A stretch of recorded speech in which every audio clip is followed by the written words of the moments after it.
พี่น้องเพจอีกี้ขยี้ข่าวมาเว้าเรียงหมอลำสีเทาหมอลำมาฟอกเงินพี่น้องเพจอีกี้ขยี้ข่าวจักเว้าถึงขนาดใดแม้มาโพดไว้จังสิล่ะรู้แล้วว่าวงหมอลำสีเทาวงไหนกะจะฟอกขาวและฟอกเงินเหรอพลาดแล้วล่ะว่าสันบานั่นวงสีเทาคือเขาทำธุรกิจแบบกึ่งดำกึ่งขาวนะเป็นออกเท่าๆนะพี่น้องเอามาฟอกเงินก็คือว่าเขาได้เงินมาจากธุรกิจที่ไม่ดีแล้วทีนี้ก็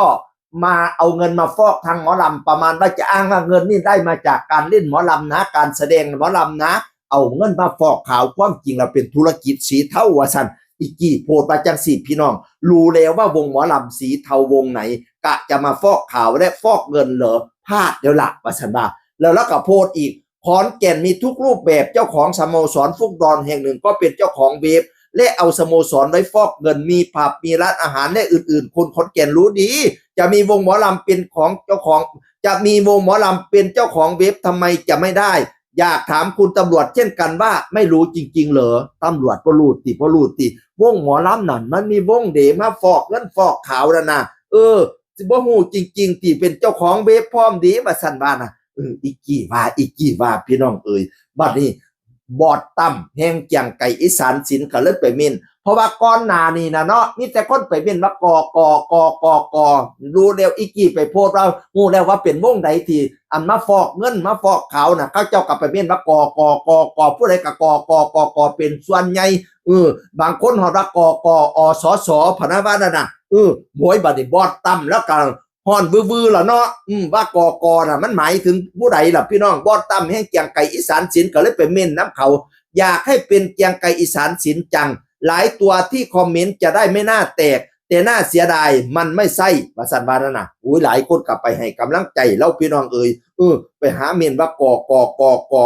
ะวังเด้อพี่น้องเด้อมันมีผลทางกฎหมายดีแม่นมา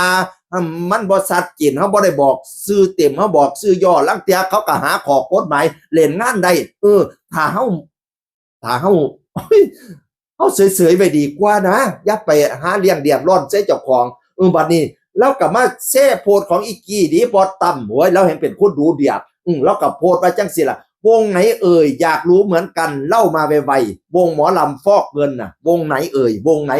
อยากรู้เหมือนกันว่าซั่นว่าจากนั้นแล้วก็แคปหน้าจอของอีกี้ขยี้ข่าวแล้วก็เขียนว่าเปิดมาเลยจ้ารอชมเหมือนกันวงเปิดไปไวหน่อยนอนไม่หลับต่อมเสียกทำงานหมอลำฟอกเกินต่อมเสียกทำงานเปิดมาเลย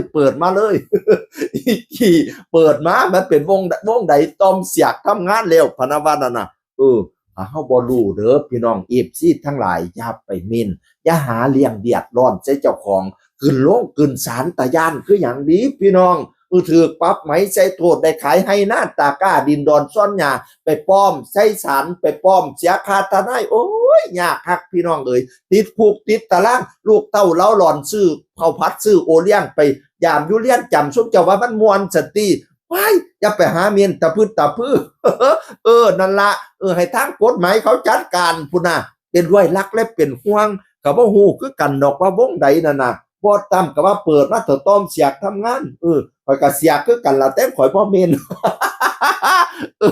นั่นละพี่น้องอย่าไปหาเม่นบ่ต่ำแล้วคนดูเดือดด้วยรักและเป็นห่วงเด้อแล้วฟ้องมาแล้วสิยากดิเสียงคนเก่าเว้าสู่ฟังสวัสดีครับ